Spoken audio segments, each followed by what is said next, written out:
Hello, Amanda here. Welcome to May I Scraplift You, hosted by Crystal Barrett and Pineapple Papers. This is Mel Davis scrapbook layout that I am scraplifting today. I have these photos from our home in California, and because we are no longer living in that home, I still want to tell the story because it's a big part of our life, but I don't want it to take up a whole album. So today what I'm going to do is use many of the photos that are taken when you go to sell the house. So when this was listed online, I went and pulled all these and saved them so that I would have them. And now I am going to use Pocket Pages to create the story or tell the story of the house, but not necessarily take up a whole album. So I pulled out some stencils, as you can see, and then these Pocket Pages. And I'm just going to order the photos kind of, I'm thinking as you walked in the front door, what did you see first? And you saw this living room. And then as you turn the corner, you got to kind of see this great view of the Verdugo Mountains, but that led into this little dining room area, and the kitchen was continuing around the corner. So I'm focusing on kind of the living room, dining room, kitchen area. The house was built in the 1950s, and other than I think one bathroom and then the addition of the side family room, as we called it, everything else was from the 1950s. So here I have, here I have the mice, or strawberry mice, from one of the National Scrapbooking Day workshops, and I'm going to cut them out on my Scan and Cut. But to just get all of the images done, as you can see, I leave them on the carrier sheet. I took all the wording off, moved a couple of the mice over that were going to be outside of my paper range, and then now I am inking them up. I also added some letters from an old Framework alphabet stamp set because it's going to say welcome home. And if you haven't seen my video on these wonderful suction cups that you can use to help you ink when you're doing MISTI work, there is a video on that, but I will have the link to multiple suction cups that you can choose if you want to use this on your ink pads.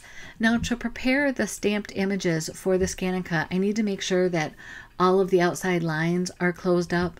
So on this mice stamp, a few of the ears need to be connected, and then I don't know if it's a cupcake wrapper of that also has a break in the line. So you just have to look at it and connect it with pencil. And I decided for how I was going to lay out my photos in my 2 photo pockets. So I would have 12 areas because you have 6 for each one. I end up with 4 blank spaces because I have 8 photos. So 2 of them I'm going to do as one unit and then split it between the 2 pockets. So for what Mel did on her layout is she had 3 strips of paper. She sewed down the middle. So there's a bow at the top.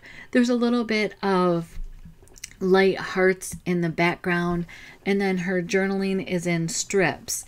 And so those are the elements that I am going to try to incorporate in these 4 different photo pocket, I don't know what you would call them. They're photo pocket layouts. That's what it is. So for the biggest one, I'm going ahead and using stenciling in the background for my 3 strips. And I just use some Post-it note tape to mask off that center section. And I'm keeping this on here. I did speed up the process and I take out kind of the in between the cleaning of the stencils and that kind of stuff to move this along. But I know some people like to see the process. So for today's video, I am going to include that just in a faster format. If you don't like to see that, let me know. If you like to see more of that, let me know. I'm kind of doing a mix out there, and hopefully you'll get enough of what you like from my channel. So I just took that Post-it note tape off. I'm cutting it in half. And then I'm going to use the manufacturer's edge so that I know that it's straight, and just put it right over top of that stenciling I did. And then I can fill the center section. And the center section, I am using a honeycomb stencil that was from Stencils for Card Bases. I think it was our April, May, March, April No, it must have been January, February, one of the close to my heart seasonal catalogs.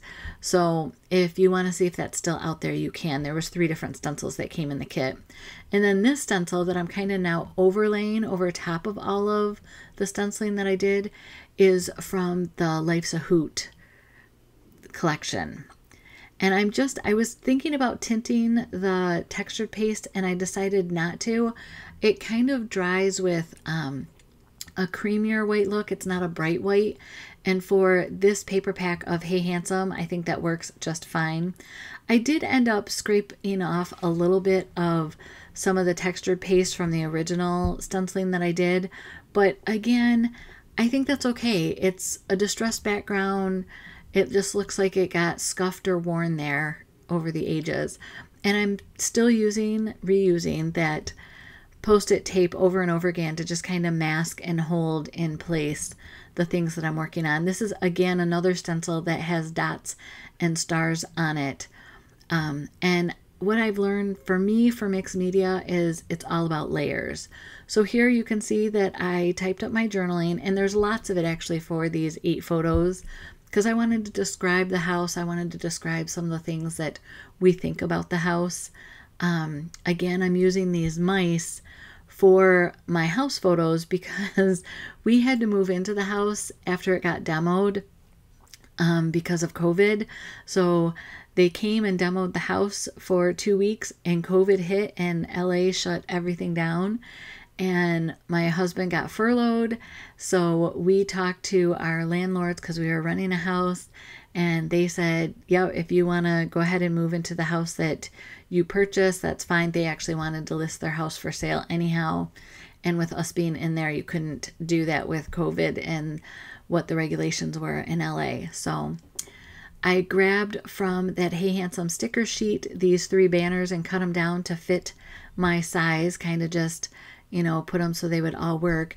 And then here I'm using the T ruler more as an anchor to kind of hold things down, because I did some mixed media on the background and I had also gessoed this paper.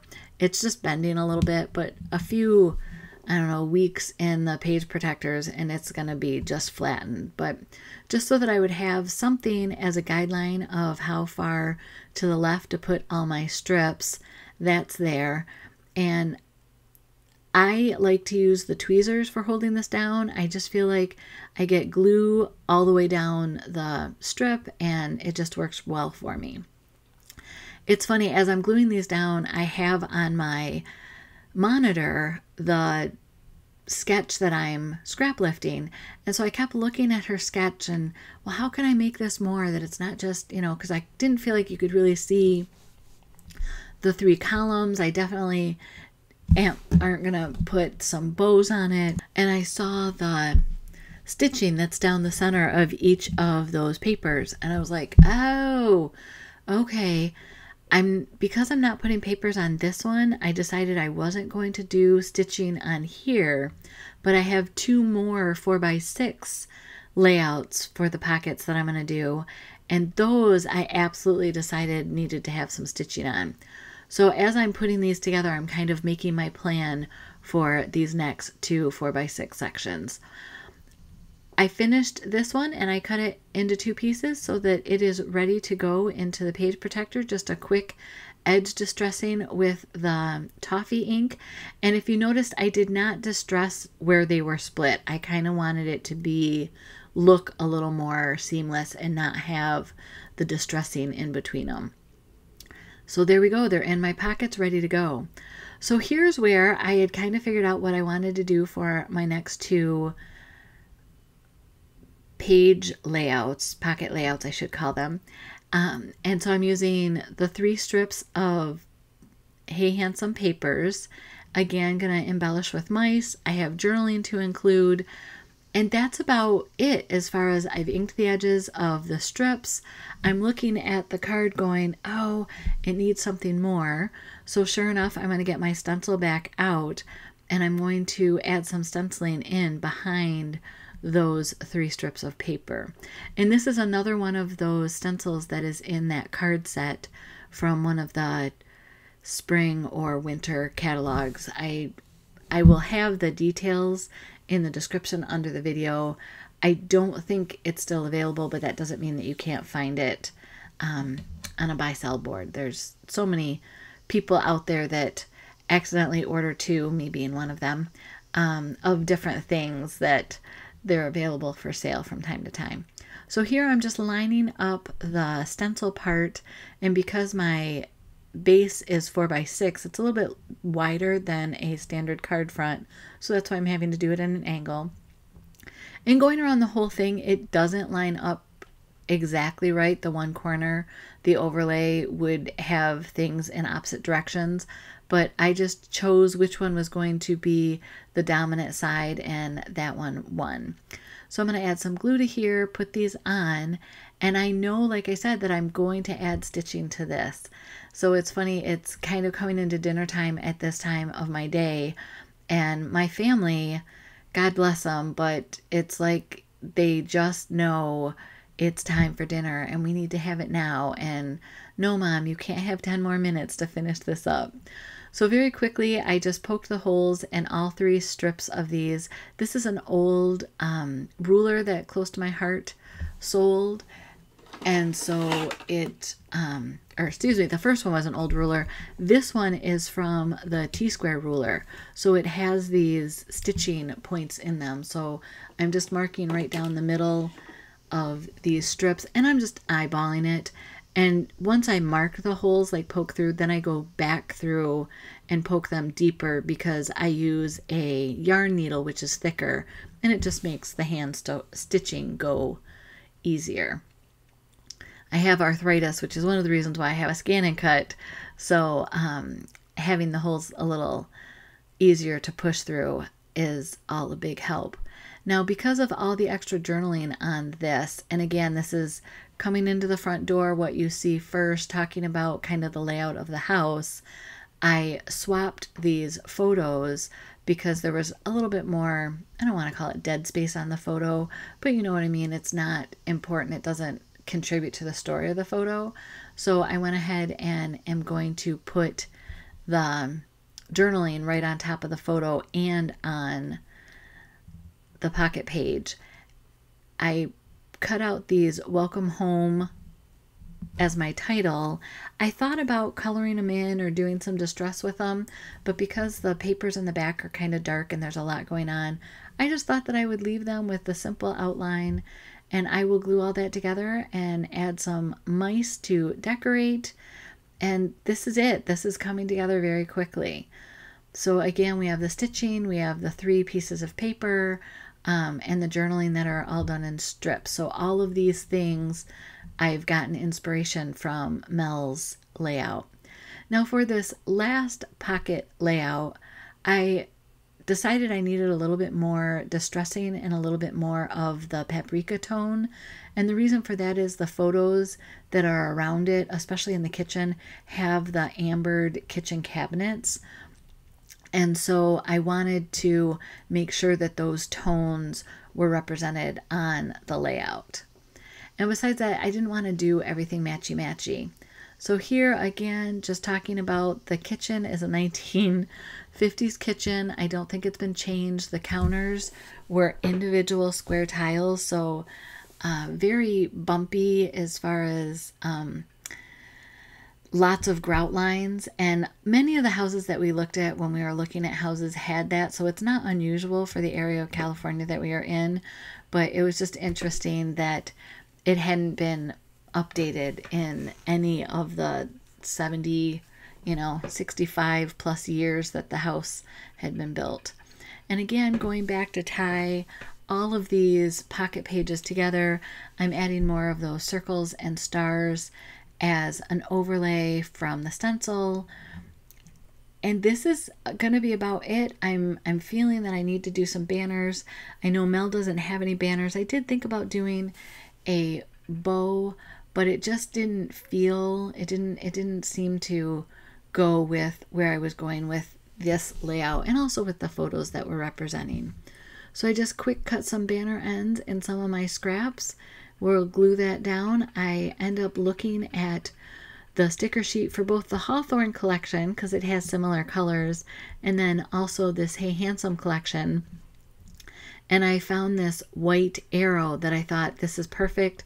It's just one thing to add kind of as a cluster, and also to show where your eye needs to go, and that's to go over and read the journaling. So pointing the arrow that way, and we are good to go. So I will clean up my mess here, and we have this first section that's a welcome home with the details. There's our 2-part pocket page, and then here's our last one. So be sure to check out all the others from the playlist for May I Scraplift You. Here's how you can connect with me. I hope you have a blessed day. Thank you.